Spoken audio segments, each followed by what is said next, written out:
Olá, seja bem-vindo, seja bem-vinda. Você está no canal NeoPythonic e meu nome é Thiago Benevides e hoje vamos fazer um assunto um pouco diferente. Tudo bem? Faz algum tempo que eu não gravo o Papo de Domingo e isso acontece porque eu tenho que fazer, tenho que ler, tenho que me informar, tenho que projetar algo, ter uma ideia que eu considere relevante para trazer para as nossas reflexões de domingo à noite, tudo bem?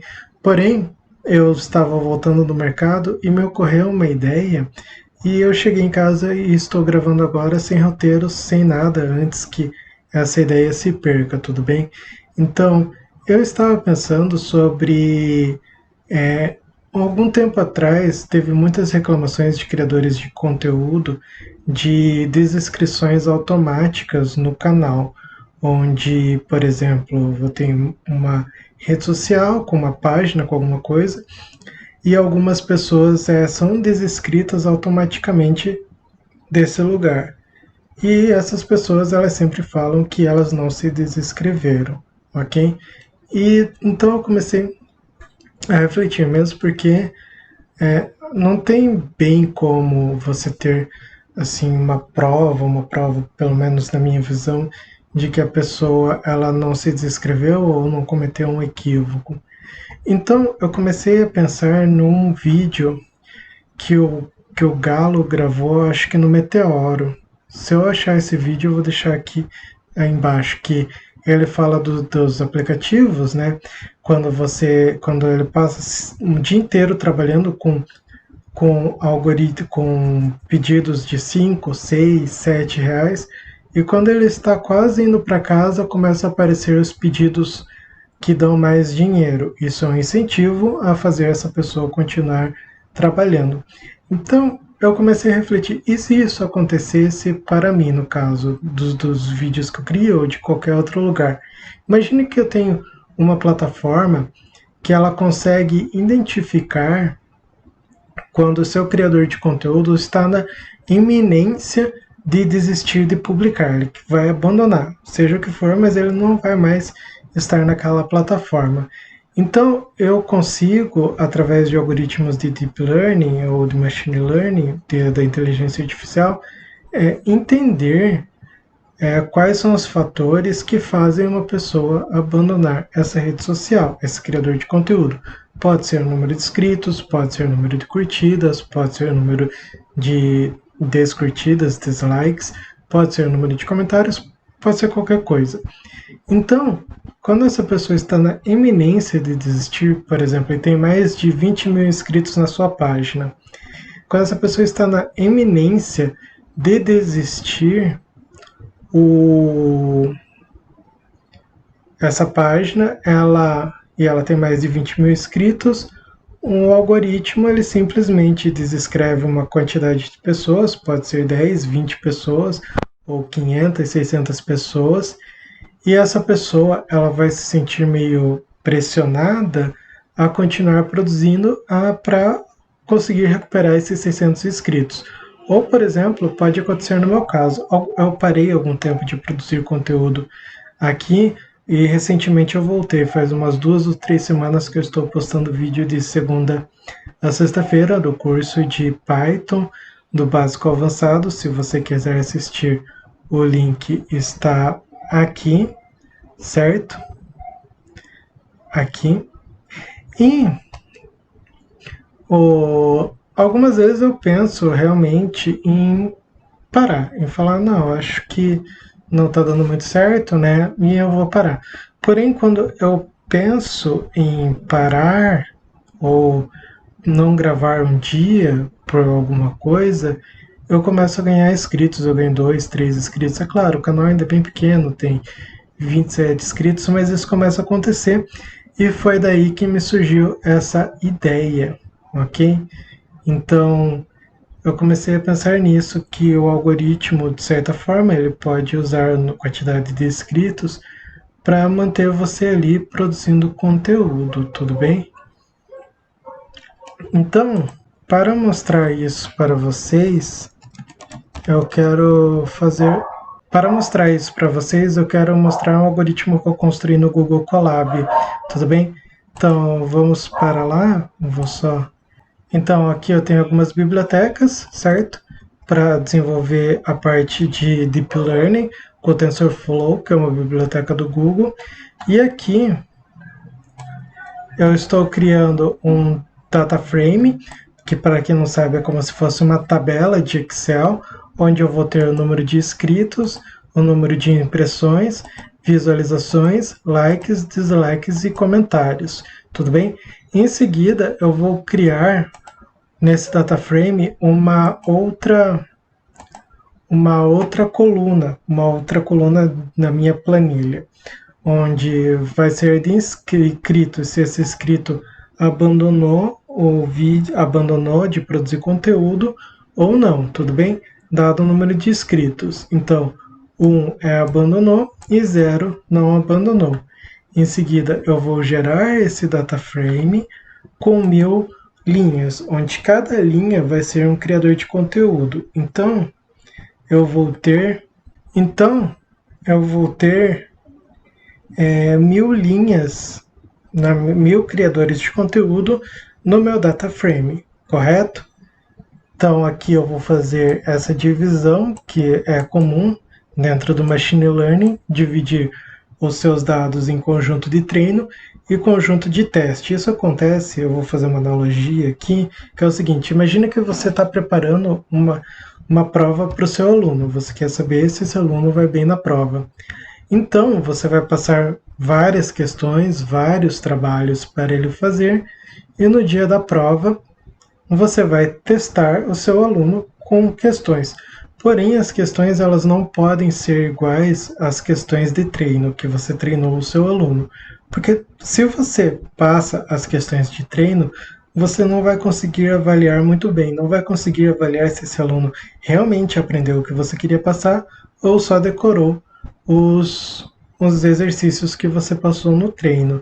Então, essa divisão em dados de treino e dados de teste vai funcionar para isso, para evitar que haja um sobreajuste. A divisão está aqui, não aqui. Aqui é outra coisa. Aqui eu estou dividindo essa tabela que eu tenho em duas, onde isso daqui vai ser as variáveis que eu vou usar para treinar, e essa aqui é minha variável alvo. Ou seja, a partir dessas variáveis aqui, eu vou tentar prever essa daqui, que eu estou fazendo essa divisão aqui. Desculpem pelo equívoco.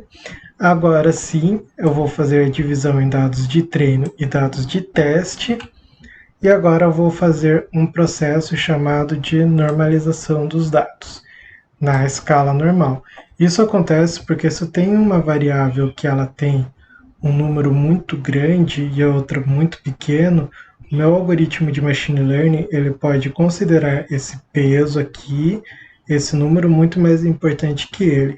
Isso acontece quando tem algoritmos que necessitam de alguma dependência linear ou alguma coisa assim. Ele pode levar o viés do tamanho disso daqui, dessa variável aqui, muito mais que essa. Então, eu transformo todas na mesma escala de 0 a 1 para evitar esse viés, tudo bem?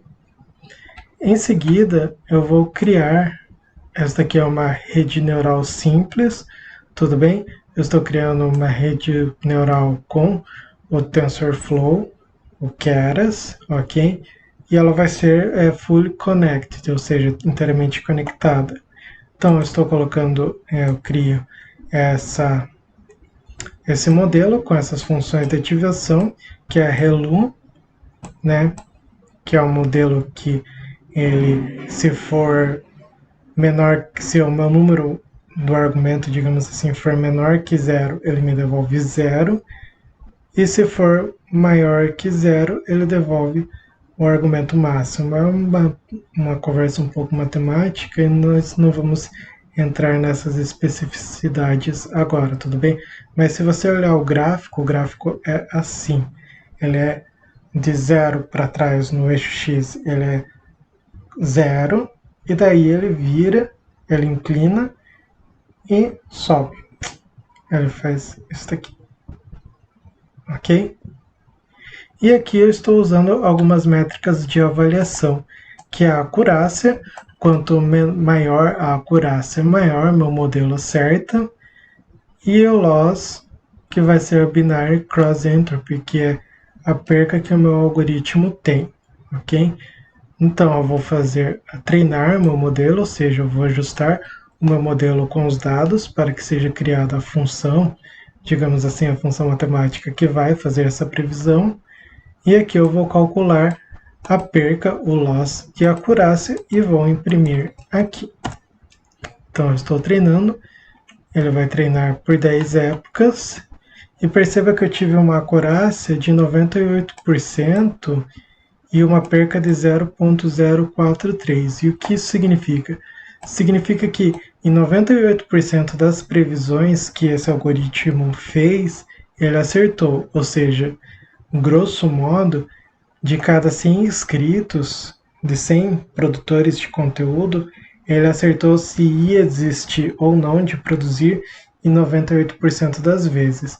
Então, o que acontece? Se eu identifico que esse produtor de conteúdo vai desistir e eu tenho aqui uma das principais métricas que faz ele continuar produzindo ou não é o número de inscritos, eu posso simplesmente fazer um outro algoritmo aqui para reduzir o número de inscritos dele, para desescrever o número de pessoas aleatório, no número de pessoas, e essas pessoas vão ser aleatórias, eu vou desescrevendo para pressionar esse produtor de conteúdo a continuar produzindo conteúdo dentro da plataforma. Tudo bem? Então vocês veem que eu fazendo aqui em casa não foi tão complicado assim, foi poucas linhas de código. Ele foi bem, é claro, isso aqui foi um experimento simples, digamos assim, com números aleatórios simples, com 1000 linhas e com poucos dados. Mas agora imagine o que uma Big Tech, uma empresa dessas, com uma infinidade de dados em todos os países, ela consegue ter, o que ela não vai saber sobre o produtor de conteúdo e vai conseguir entender bem quando ele está na iminência de desistir ou não. E aí vai tomar uma ação para que ele não desista e continue ali produzindo. Tudo bem?